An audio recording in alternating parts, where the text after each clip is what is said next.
मेरे माई बाप हमारा कोई प्रदर्शन का विषय नहीं है। हम तो राजनेता नहीं है, तो हमें तो चुनाव भी नहीं लड़ना है कि बेटियों का विवाह करा करके हमें चुनाव लड़ना है, या हमें वोट चाहिए, या दुनिया को दिखाना चाहते हैं। हमारा उद्देश्य सिर्फ भारत में यह है कि भारत में जितने मठ मंदिर हैं, वो भी अगर इन बेटियों के विवाह का संकल्प ले ले तो भारत की आधी गरीबी कम हो जाएगी। ये तय, ये बात शायद दुनिया का कोई व्यक्ति ना बोले। हम बोलते हैं कि हम अपने पैसों से नहीं करा रहे, जो तुम लोग हमें दक्षिणा में देते हो हम उसी से करा रहे। लेकिन हो तो दुनिया में ऐसा कोई जो अपनी कमाई से बेटियों का विवाह करवा दे, हो तो जो अपनी कमाई से, अपनी नौकरी से बेटियों का घर बसा दे। हम सिर्फ ये, हाँ हम अमीर नहीं है, हमारे पिताजी अमीर नहीं रहे, ना हम अमीर है, ना हमारा खानदान अमीर रहा, लेकिन बेटियों का विवाह करा करके हम दुनिया को बताना चाहते हैं कि तुम बहुत अपने लिए जीते हो, एक दिन तुम कभी दूसरों के लिए जीने के लिए सोचो। और हम चाहते हैं इस भारत में एक दिन, आज हम घोषणा करके कहते हैं, आज तो हमारी क्षमता नहीं है, आज तो इतनी सामर्थ्यता नहीं है, जितनी है कम नहीं है, इतना दिया सरकार ने मुझको जितनी मेरी औकात नहीं, इतना दिया, इतनी औकात नहीं। आज तो क्षमता नहीं है, लेकिन व्यासपीठ से हमारा प्रण है, कभी इसी मंडप में हम 1100 बेटियों का घर बसाएंगे। कभी कभी जब भगवान कृपा करें। हमने अपनी बहन के विवाह में भोगा है, हमने अपनी में, हमारा पुराना घर अलग जगह है, नया घर दूसरी जगह। नया घर में जब हम गए थे तो पुराना घर बरसात में गिर गया था, तो माता पिताजी और हम डेरा लेकर के, एक छोटा सा कमरा था समाज सेवा भवन, उसमें डेरा डाला था बरसात में, उसी में रहते थे। उसी में हमारी बहन का विवाह हुआ था। तो हमने भी 1.5 रुपए का एक कार्ड छपवाया था। और पता है कितने छपवाए थे? मात्र 70 कार्ड। जब तो हमने तुमसे कहा था कि तुम 700, 500, 700 कार्ड छपाओ, क्योंकि हमने अपनी बहन के में तो 70 ही छपा पाए, लेकिन हमारी जो बेटियां हैं उनके में खूब छपे, खूब छपे।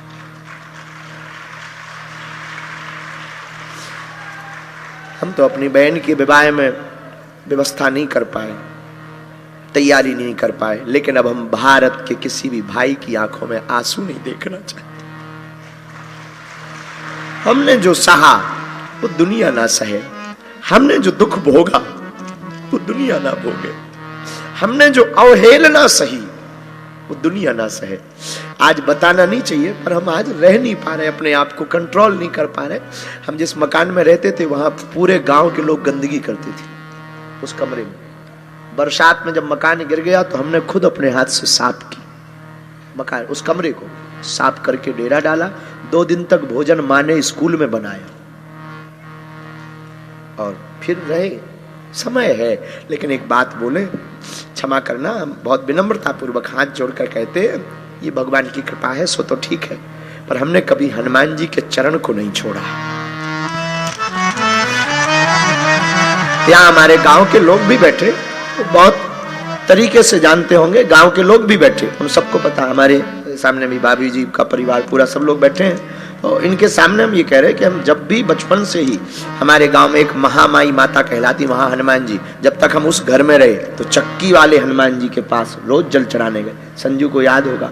यहाँ हम जब दूसरी घर में आए, छोटे से कमरे में समाज सेवा का भवन था, वो भी टूटा फूटा, उसमें पूरे गाँव के लोग नित्य क्रिया करने तक जाते थे। तो उसमें जब कमरा था नहीं, पिताजी की सामर्थ्यता नहीं थी, उसी में जब हम रहे, इसीलिए तो हमने फिर चाह करके, जानबूझ करके, अभी तो नहीं बना पाए, अभी तो जैसा ठीक है, पर हमारी इच्छा एक बार है कि हम अपने माँ पिता के लिए एक छोटा सा भवन बनाएं, ताकि हमारे माँ बाबूजी उसमें रहे। हम ये कामनाएं हैं, वो बात अलग है, पर हमारी आत्मीय इच्छा माता पिता। तो हम आपको बता रहे थे कि महामाई माता में हनुमान जी रोज 4 बजे सुबह, जब पूरा गांव सोता था, हम 4 बजे सुबह वहां जाकर के हनुमान जी महाराज के सामने बैठते थे और बागेश्वर धाम पर दर्शन करते थे। बस एक ही बात कहते थे, कभी कृपा करना, कभी ध्यान आए हमारी तो हम पर भी नजर रखना।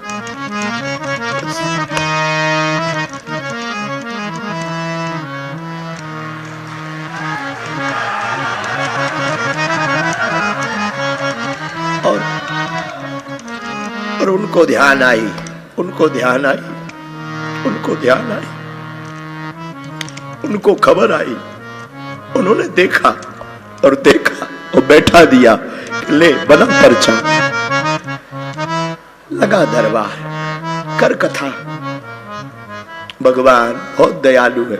इस कलिकाल में हनुमान जी जैसा दयालु कोई नहीं है। हनुमान जी जैसा दयालु।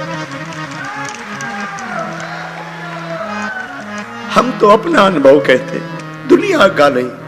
दुनिया ने क्या जाना क्या समझा हमें खबर नहीं। हमारा अनुभव कहता हनुमान जी जैसा दाता न हुआ है न हो सकता है।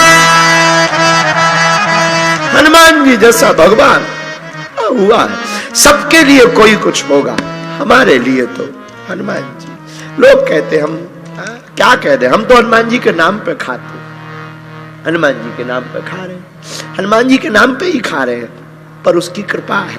लेकिन हाँ, हम खा रहे हैं, हम दक्षिणा लेते हैं, लेकिन अपने सुख के लिए दक्षिणा कभी नहीं लेते हैं, अपने सुख चैन के लिए नहीं। हम कथा की दक्षिणा लेते हैं। हाँ, हमारी दान पेटियों में दान आता है, लेकिन कभी हमने मंदिरों का निर्माण नहीं किया। हम साल भर के लिए जुटा जुटा करके रखते हैं। 1 रुपया अगर कोई यहां वहां कार्यकर्ता कर दे, हम लड़ पड़ते हैं कि वो हमारा नहीं है, बेटियों का है। कई बार छोटे छोटे लोग, कई बार हमारे बच्चे चोरी तक कर लेते, हम जान भी जाते, समझ भी जाते। हम उनको बस यही अकेले में समझाते कि देखो हमारा नहीं है, वो बेटियों का है, तुम हमारी चोरी कर लो, हमारी बेटियों का भाग। लेकिन कभी भगवान ने चाहा ना, हम तो यही प्रार्थना करते आज की कथा में जितने लोग बैठे, जो हमने भोगा, हनुमान जी साक्षी है, कभी तुमको ना भोगना पड़े। हमने जो सहा, हम तो पैदल चले, सब्जी तो कभी मिली नहीं। और हमारा तो एक समय ऐसा आया था, बोलना नहीं चाहिए, पर वो बात बोले बिना कई बार ना रह नहीं पाता मन। हमारा तो एक समय ऐसा, हमारे पिताजी का कार्ड में नाम नहीं लिखता था शादियों में। हमको आज भी एक याद है, वो चर्चा करने योग्य नहीं है, आई नो, पर एक किसी सज्जन के यहाँ पर एक फंक्शन हुआ था, पूरे गांव का निमंत्रण हुआ था, हमारे पिताजी का नहीं हुआ था, क्योंकि हम गरीब थे। बन जाते हैं लाखों रिश्ते, जब पैसा पास होता है टूट जाता वो रिश्ता गरीबी में जो सबसे खास होता है। कोई किसी का नहीं होता इस दुनिया में, कोई किसी का नहीं होता। गरीब का तो सिर्फ कृष्ण होता है, गरीब का सिर्फ, गरीब का सिर्फ गोविंद होता है, गरीब का तो सिर्फ परमात्मा होता है। हमारे मंचों पे भी यही होता है।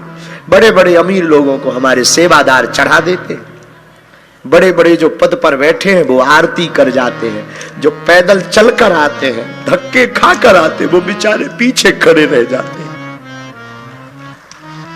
मंच तक नहीं आते, मंच तक नहीं आ पाते। कोई अमीर को धक्का नहीं मारता इस देश में। हमारे बागेश्वर धाम पे भी हमारे सेवादार अमीरों को धक्का नहीं मारते, उनको धक्का मारते जिनकी ज्यादा औकात नहीं होती।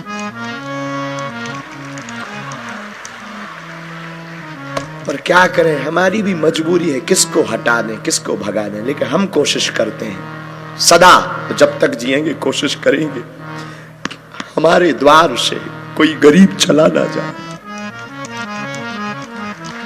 जिसका कोई नहीं है उसके लिए हम कोशिश करें। भगवान से हम प्रार्थना करते हैं हमारी मति ठीक बनी रहे। साधु बनना तो सरल है, प्रसिद्धि पाना सरल है, पर प्रसिद्धि को बनाए रखना बहुत कठिन है। साधु बने रहना बहुत कठिन है। इस रास्ते में बहुत जंजाल है। कोई हमसे पूछेगा कभी कि मुझे दरबार लगाना है, तो हम उसको यही कहेंगे कि दरबार तो लगाना, कभी भीड़ मत जुटाना। इसमें बहुत कंकड़ है, इसमें फिसलने के बहुत रास्ते हैं, इसमें गिरने के बहुत मौके हैं, हर दिन गिर सकता है। कोई साधु कितना भी बड़ा हो, उसे स्त्री चरित्र और गंदी राजनीति और 2 नंबर का रुपया जमीन में गाड़ देगा। साधु बनना सरल है, साधु बने रहना बहुत कठिन है। हमारे लिए तो बहुत कठिन है। हम कोशिश करते कि हमारे द्वारा कोई अपराध ना हो। हम सदा अपने बच्चों को बोलते, अपने सेवादारों को बोलते कि याद रखना, तुमसे या हमसे कोई भूल हुई तो भारत में कोई 10,000 सालों तक महात्माओं पर भरोसा नहीं करेगा, कोई सनातन पर भरोसा नहीं करेगा। खैर हनुमान जी, मेरे प्रिय आत्मीय जन, हम तुमसे इस अपनी आप बीती बता करके तुमको हम बहुत इमोशनल नहीं करना चाहते। अपनी आप बीती हमें याद आ गई।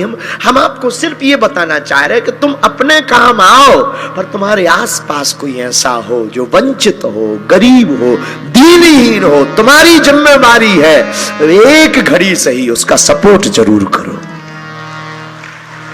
सहयोग करो, उसकी मदद करो। हमारे पास भी रहने वालों से हम बहुत हाथ जोड़ करके और बहुत वंदन भाव से प्रणाम करके कहते हैं कि तुम अमीरों का सपोर्ट बहुत लगाते हो, तुम्हारे में खून हो तो कभी उनका सपोर्ट लगाना जो वास्तविक परेशान हो। वास्तविक। खैर ये बातें तो बहुत होती रहती हैं, बहुत बार हम कर चुके, कोई बड़ी बात नहीं। सुदामा जी के जीवन में, सुदामा गरीब नहीं है क्योंकि सुदामा जी के पास गोविंद है। दरिद्रा सीधे मानसा दीप्यमानाभिगम्य चा। सुशीला दरिद्र है, सुशीला दरिद्र है। और दरिद्र का अर्थ जो अस्त व्यस्त है, जिसकी कामनाएं अस्त व्यस्त, कभी तो विरक्ति की कामना है और कभी आसक्ति की कामना। बच्चों को देखती है तो आसक्ति जाग, और पति के भाव को देखती तो विरक्ति जाग। हम लोग किसी के घर जाते हैं तो कहते हैं उसके सामान को बिखरा हुआ देखकर बड़े दरिद्री हो, पर दरिद्री का अर्थ गरीब नहीं होता, जो अस्त व्यस्त है। सुशीला कामनाओं से अस्त व्यस्त है। सुशीला के अंदर एक चाह है कि एक बार में थोड़ा धनवान बनूं। सुदामा की चाह नहीं है। क्यों?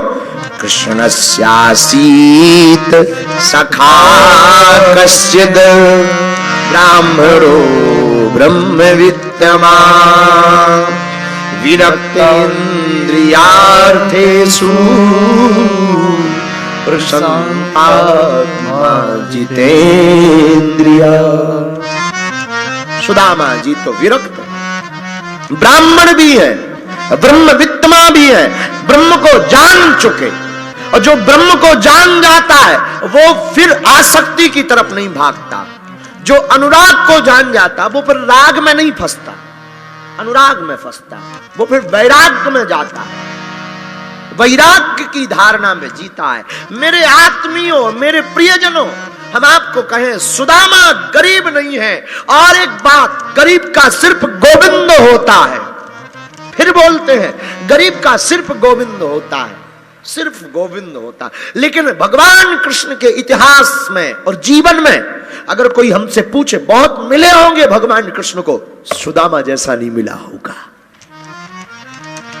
बहुत मिले होंगे, श्रीदामा मिला, मधुमंगल मिला, उद्धव मिले, अक्रूर मिले, पर भगवान कृष्ण की कथा में भूतो ना भविष्यति, न भूत में न भविष्य में सुदामा जैसा न मित्र हो सकता है, न हुआ है, न कभी होगा। सुदामा साधारण जिसमें इतनी उपाधियां हो, विरक्त इंद्रियार्थेषु प्रसन्नात्मा जितेंद्रिया, जितेंद्रिय हो, ऐसा मित्र भला कौन हो सकता? कहां ऐसा मित्र होगा कि जिसका मित्र राजा बन गया हो अब वो धन्यवाद देने तक न गया? बन गए राजा तो बन गए। हमारी चाह नहीं है तुम्हें राजा देखने की, हमारी चाह तो मित्रता बरकरार रहे। इतना त्यागी मित्र, वरना हमारे जमाने में, इस जमाने में किसी मित्र का कोई विधायक बन जाए तो वो फोटो खिंचाने से नहीं चूकता। पर सुदामा को देखो, मित्र राजा बन गया सो बन गया, भूल गए कि वो राजा भी है कि कोई है, मित्र है, इतना काफी है। इस सुदामा का चरित्र, ये सुदामा का त्याग है। इसलिए तो भागवताकार ने नाम लेना उचित नहीं समझा। पत्नी का लिया, सुदामा का नाम लेना उचित नहीं समझा कि इतने बड़े त्यागी महापुरुष का नाम लेकर के अपने श्लोक की गरिमा को कम क्यों करें। नाम नहीं लिया, सिर्फ लक्षण बता करके कहा कि तुम में दम हो तो पहचानो। भागवत के 10वें स्कंद के 80वें अध्याय का 6वां श्लोक कहता, कृष्णस्यासीत सखा कश्चिद ब्राह्मणो ब्रह्मवित्तमा विरक्त इंद्रियार्थेषु प्रसन्नात्मा जितेंद्रिया। ये लक्षण बताए। और सुदामा जैसा मित्र हम ललकार करके हर कथा में इसलिए कहते मेरे प्रियजनों, सुदामा एक ऐसा मित्र है जो बिरला हुआ। सुदामा को लोग कहते कि सुदामा ने भगवान से छल किया। तुमने सुदामा को पढ़ा ही नहीं, ना तुमने सुदामा को जाना है। तुमने तो बस कहानी रट रखी, टीवियों में तुमने देख रखा कि सुदामा ने छुप करके चने खाए थे, इसलिए सुदामा को दंड मिला। अब तू ऐसा है नहीं। कभी सुदामा को पढ़ो, कभी सुदामा को जानो। जब भगवान कृष्ण और सुदामा सांदीपनी आश्रम में पढ़ते थे ना, तब एक घटना घटी और शायद इससे तुम्हें सुदामा की महिमा पता लगी। एक घटना यह घटी कि एक सांदीपनी आश्रम के पास में एक बूढ़ी माताजी रहती थी, उज्जैन में सांदीपनी आश्रम के पास। वो बूढ़ी माताजी का काम था कि अनाज जब कट जाता है तो कुछ अनाज के दाने खेत में गिर जाते। वो इतनी गरीब थी कि उन दानों को बीन करके रखती, उससे भोजन करती थी। और उसने उन दानों को, कुछ चने के दानों को बीन करके रखा और पोटली बना करके झोपड़ी में रखा। लेकिन एक दिन एक चोर, जिसकी मति मारी गई थी, अब उस गरीब अपाहिज बूढ़ी वृद्ध माता के झोपड़ी में चोरी करने के उद्देश्य से गया। उसे कुछ तो मिला नहीं, एक पोटली बंधी दिखाई पड़ी, उसमें ही हीरा मोती जवाहरात अंदर छिपे होने के संदेह से उसने वो पोटली उठा ली। अब वो पोटली लेकर के भागा। बदकिस्मती से उसका पैर एक पत्थर में अटक गया और सांदीपनी आश्रम में चोट लगने के कारण आश्रम के बाहर उसकी पोटली छूट गई और चने बिखर गए। चने बिखर गए तो वो भागा कि कोई मुझे पकड़ ना ले। और उस आश्रम की गुरु माता ने उन चने को बिखरा हुआ देखकर बीन लिया और रख लिया। और घटना वही है कि एक दिन बरसात होती, गुरु माता कहती हैं कि वन में लकड़ी लेने जाओ, लेकिन जिस वृद्ध माता के चने चोरी हो गए थे उसने श्राप दिया था कि जिसने भी मेरे चने चोरी लिए हो, मैं श्राप देती हूं, जो जो उन चनों को खाएगा वो दरिद्री हो जाएगा, गरीब हो जाएगा, और जितने दाने खाएगा उतने वर्ष तक वो भोगेगा। ये श्राप है मेरा। और वो चोर तो चला गया। गुरु माता ने चने बीन लिए, उन्हें पता नहीं था किसके चने, क्या चने, उन्होंने रख लिए। एक दिन बरसात होती है, मित्र सुदामा कृष्ण के साथ में जाने लगते। भगवान कृष्ण थोड़ा आगे चले जाते, सुदामा थोड़ा पीछे रह जाते। गुरु माता वो चने देती, बेटा ये चने लो, तुम दोनों आधा आधा खा लेना। सुदामा ने चने लिए और चनों को देखा, पहचान गए कि ये चने श्रापित हैं और त्रिकालज्ञ हैं, ब्राह्मणो ब्रह्मवित्तमा। इन्होंने त्रिकालज्ञ संध्या की कर रखी है। इन्होंने देखा कि जो भी ये चने जितने दाने खाएगा उतने दिन तक उसको गरीब रहना पड़ेगा। सुदामा ने सोचा, गुरु माँ ने कहा आधा आधा खा लो, मतलब आधी जिंदगी मेरी, आधी जिंदगी मेरे मित्र की गरीबी में चली जाएगी, फिर मेरे होने का क्या मतलब है। सुदामा ने कहा मैं झूठ मूठ करूंगा, मैं खुद पूरा खाऊंगा, पर मैं अपने मित्र को राजा बनाऊंगा।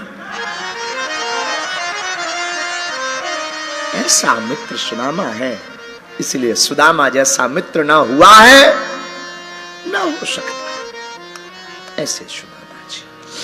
कथा वही है कि एक दिन सुशीला के घर पर एक महात्मा आए। महात्मा ने कहा कि तुम्हारे पति की मित्रता द्वारकाधीश से है, आप अपने पति को वहां भेजो। भगवान ने लीला की। सुशीला ने कहा कि हमने सुना आपके मित्र द्वारकाधीश हैं। सुदामा ने कहा कि सुना तो ठीक है, पर तुम्हें किसने बताया? किसी महात्मा ने। देखो, महात्मा ही परमात्मा का परिचय दे। इसी गांव में लोग हमारे पास बहुत आते, कोई दिल्ली का आता, कोई बंबई का आता, कोई बाहर का आता, विदेश के आते, विदेश के लोग भी हमारे पास आते। वो कहते कहाँ आप यहाँ फंसे हो, दर्शन करने आया करो, चलो हमारे साथ, आपको हम आराम भी दिलाएंगे, आपकी व्यवस्था भी बनाएंगे, आपका हम बढ़िया मकान भी बना देंगे, आपका दरबार भी लगेगा, आप कहाँ फंसे हो, चलो हमारे पास। लेकिन हम उनको कह देते क्षमा करो, हम यहीं रहेंगे। अब उन्हें हम क्या बताएं कि जिस गांव ने हमें खिला करके पढ़ा करके बड़ा किया, उस जन्मभूमि को हम कैसे छोड़ दें। जिस गांव में हमने भिक्षा मांगी हो, ये वही गांव है जहां की गलियों में हमने भीख मांगी, भिक्षा मांगी। ब्राह्मण का धर्म भिक्षा मांगना है। हमारे पिताजी तो कुछ करते नहीं थे, हमने थैला लेते थे, छोटे थे 8 साल के, थैला लिया, माताजी ने थैला दे दिया, पूरे गांव में जाते थे, गांव के लोग अमावस्या पूर्णमासी को आटा देते थे, उसी आटा से घर में जाकर के रोटी बनती थी। कई बार बरसात में वो भी नहीं नसीब होती थी। हमें अपना याद है, हम पढ़ते थे यहीं गांव में, 8वीं तक हमने यहाँ पढ़ाई की। एक प्रजामा रहता था, एक प्रजामा, और एक प्रजामा को हम जो है 3-4 दिन में, जब वो ज्यादा उसमें दाग लग जाएं, ज्यादा धब्बे पड़ जाएं, अब तो हनुमान जी लीला कर देते हैं, कपड़ा पहनने को मिल रहा है, उसी प्रजामा को रात को धोल करके सूखने डाल देते और सुबह उसी को पहन करके स्कूल जाते। आज भी हम वो रखे हैं, आज भी हम रखे, हम भूले नहीं है, आज भी हम रखे। और भगवान करे जब तक प्राण रहे तब तक हम भूलें भी ना।